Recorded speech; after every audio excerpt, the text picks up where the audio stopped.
Women's History Month celebrates women's contributions to history, society, and culture. What does Women's History Month mean to you, and do you do anything to commemorate this month, if I may ask? In my classes, we have been doing a warm-up quote every day from a famous woman from American history. And I just have the kids kind of think about the quote and what it means to them and maybe how it could apply to their own lives. And then I usually put a little piece of biographical information in the chat for them about that particular woman. So that's sort of what I do as a teacher, I guess, to commemorate women's history. So Women's History Month to me is just a great time to be reflective and think about all the progress we've made. So I don't do anything special necessarily to celebrate it, but I do take the time to do extra reading and research and just look at all the amazing things that some women have done in our history. I like the idea of Women's History Month. And I saw this, I think it's in relation to, I don't remember if it was Women's History Month. It was a saying that said, if you don't see it, you can't be it. So I think showing young women and young men sort of the history changing things women have done, it's very important. I have two sons and then I had a daughter. So I started to really think about it when I was a mom of a daughter. I just really, really gravitate and appreciate movies and books with strong female lead characters. Even in small ways, I hope it kind of reminds me and influences me to do that and to be a good role model to young women. As teachers, coaches, and mothers, what kinds of conversations are you having to influence a future generation of strong, independent women? The idea of balance for women is really, really important. I think sometimes women feel pushed to go, like I know with my own daughter, she feels pushed to go in one direction or another. And I remember feeling that too as a teenager. You know, I don't know if I want to have kids because I want to have this great career sort of. So I think a lot of young women especially face that.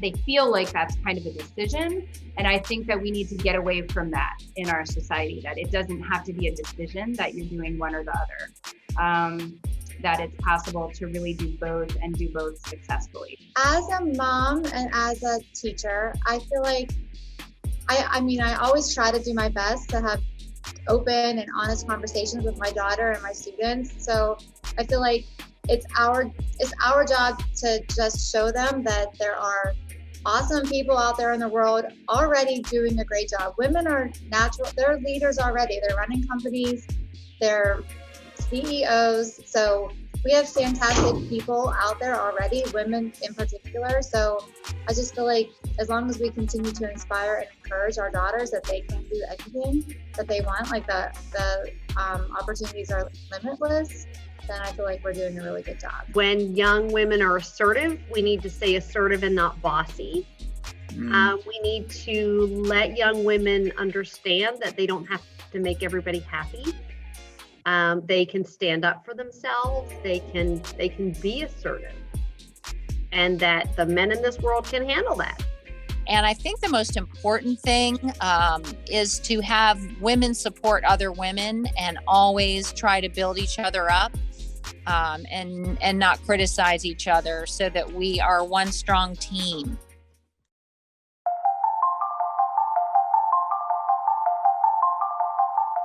After a year dealing with the pandemic, it finally feels like we can see a light at the end of the tunnel. This is the closest we've been to normal life for a while now. We finally have a vaccine that is being administered around the globe. Texas and Mississippi have announced they are finally reopening 100%. UFC's president Dana White also announced they are hosting a live event at 100% capacity of about 15,000 fans in Jacksonville, Florida on April 24th. Our own state, Maryland, is finally opening some businesses back up to 100%. And hey, school is back in session. Whoop-de-doo. With optional masking restrictions in some of these open states, this could be our downfall back into another major outbreak. Only 9.4% of people have been fully vaccinated in Texas, and 10.5% in Mississippi. Here in Maryland, however, we have vaccinated about 11.8% of our population with strict masking laws. But only time will tell what these actions will cause, if anything. But for those of you who have been fully vaccinated, like your boy, I work in the pharmacy, so that's how. Here are some things that the CDC has officially said you can do. Well, they still recommend you wear your mask and socially distance when you're out in public. The vaccine doesn't make you 100% bulletproof, it just makes your body more immune to it. Per CDC guidelines, fully vaccinated people can 1. Visit with other fully vaccinated people indoors without wearing masks or physical distancing. 2. Visit with unvaccinated people from a single household who are at low risk for severe COVID-19 disease indoors without wearing masks or physical distancing. And number 3, refrain from quarantine and testing following a known exposure if asymptomatic. This finally feels like a start to normalcy. People, I understand.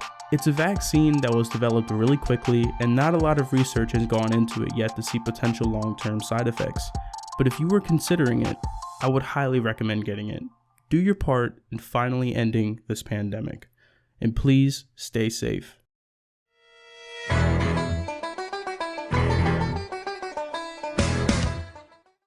St. Patrick's Day is a day full of beer, leprechauns, and green. For many, it is an excuse to go party, and others, it's an excuse to get fat on corned beef and cabbage.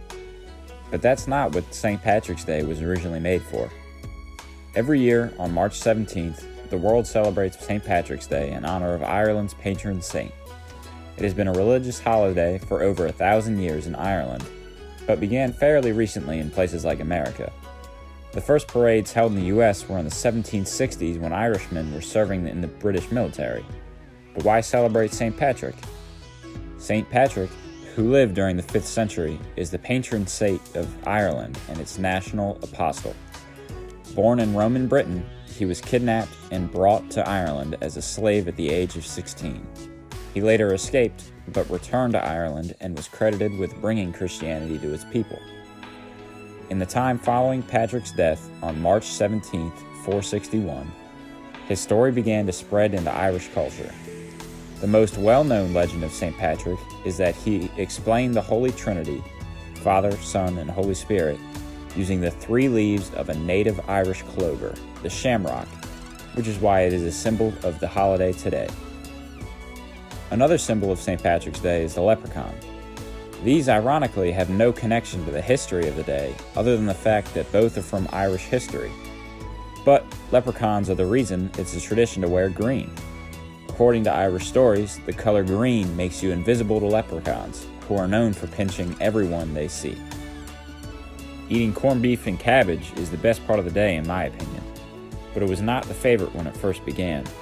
The reason that things like cabbage, beef, and potatoes are eaten is because back in the day, they were the cheapest foods on the market, so it was all that the immigrants could afford.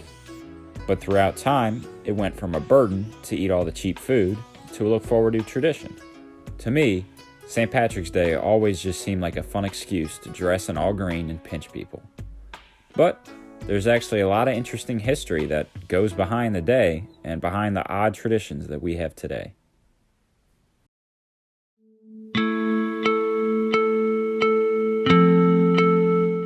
Sharks have outlived 4 mass extinctions and were even around before the trees.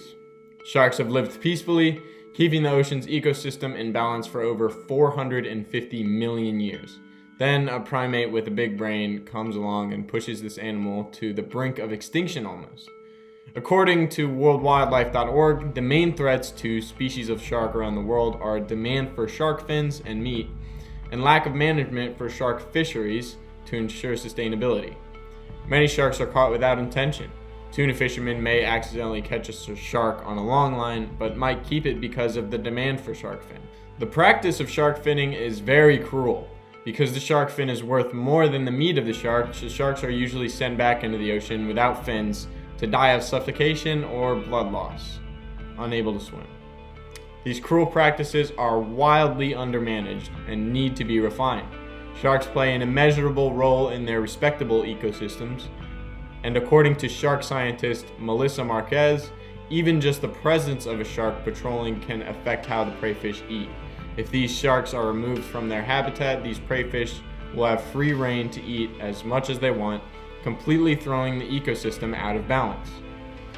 Indonesia and India are two of the largest shark-catching nations in the world, and Pakistan is also a major player.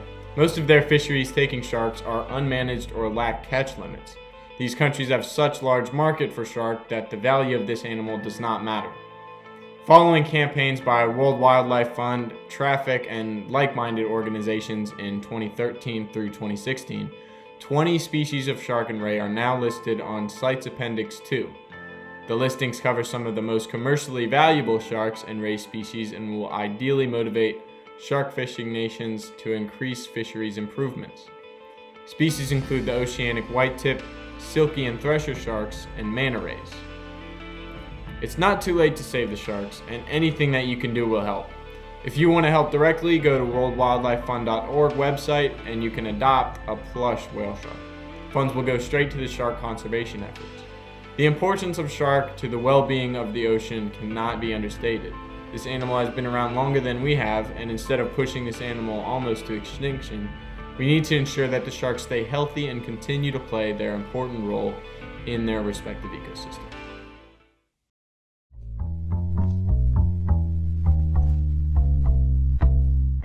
March Madness is coming up, and I want to take a look at the number 1 seeds. Gonzaga Bulldogs basketball team is an elite team, probably the best team ever coming to this tournament. Undefeated at 26-0, with the help of freshman Jalen Suggs, averaging 14.3 points, 5.5 rebounds, and 4.5 assists. And they also have Corey Kispert, who is averaging 19.2 points and 5 rebounds per game. Another number 1 seed team is Illinois. Illinois has been dominating with a record of 23-6, and they have been getting a lot of help from Ayo Dosunmu, averaging 20.7 points, 6.3 rebounds, and 5.3 assists, and has been dominating and will be a big problem in this tournament. Baylor is the 3rd number 1 seed and has been outstanding coming into this tournament with a record of 22-2 with the help of Jared Butler. He is averaging 17.1 points and 3.3 assists and 4.8 rebounds with the help of Masio T. Them two is going to be a great duo in this tournament. It's the 4th number 1 seed in this tournament, with the 2 bigs, Hunter Dickerson, averaging 14.2 points and 7 rebounds, and Isaiah Livers, averaging 13 points and 6 rebounds. With the record of 20-4, if they keep this up, Michigan can be unstoppable in this tournament.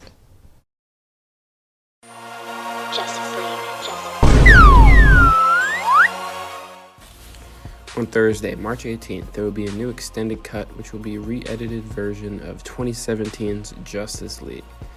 From original director Zack Snyder, who stepped down midway through production due to a personal tragedy and was replaced by Joss Whedon. Years later, Snyder has dusted off the original footage, shot new bits, and compiled a lot into a 4-hour cut, officially titled Zack Snyder's Justice League. This much-anticipated epic version will be available on HBO streaming services along with other Warner Bros. And DC Comics spin-offs. In Zack Snyder's Justice League, determined to ensure Superman's ultimate sacrifice was not in vain, Bruce Wayne aligns forces with Diana Prince, with plans to recruit a team of metahumans to protect the world from an approaching threat of catastrophic proportions. The task proves more difficult than Bruce imagined, as each of the recruits must face demons of their own past to transcend that which has held them back, allowing them to come together, finally forming an unprecedented league of heroes. Now united, Batman, Wonder Woman, Aquaman, Cyborg, and The Flash may be too late to save the planet from Steppenwolf, Desaid, and Darkseid, and their dreadful intentions. The Whedon cut takes a shorter 2-hour drive to a certain destination, while Snyder cut is the 4-hour scenic route. Many of the new scenes are extended versions of what came before, and a comparison of the two showcases each filmmaker's differing style. Like the original, this spin-off is getting a lot of bashing from critics. The Hollywood Reporter's John DeFore is quick to note that the comparisons to the 2017 version are inevitable, and Snyder's cut is an improvement in some concrete ways thanks to the more coherent plot and tone substantially improved, FX, and better photography. However, DeFore writes, the movie's soul, such as it is, remains unimproved, and at 242 minutes, very few of them offering much pleasure. It is nearly unendurable as a single sitting experience. At the end of the day, it is a movie with many people's favorite characters in it fighting for good. So, again, the movie is out March 18th, so if you're interested, go check it out yourself.